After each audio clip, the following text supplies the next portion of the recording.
Sa Farm Vet, gusto mo bang lumaking malusog, masigla, at mabilis ang bigat ng iyong mga biik? Isang simple pero subok na paraan ay ang pagbibigay ng Belamil Injectable Vitamins.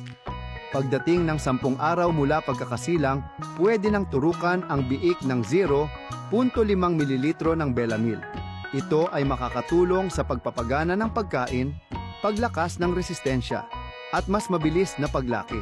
Kung may sapat kang supply ng vitamins, pwedeng ulitin ito once a week para tuloy-tuloy ang ganda ng kondisyon ng mga biik.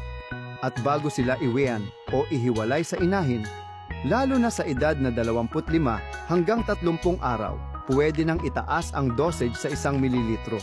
Mas handa sila sa stress at mas protektado laban sa sakit. Yan ang Farm Vet Pro tip natin ngayon. Mas may alam, mas healthy, mas happy ang mga alaga. Like, follow, at share Farm Vet Pro sa Facebook at TikTok. May tips araw-araw, alas 6 ng gabi.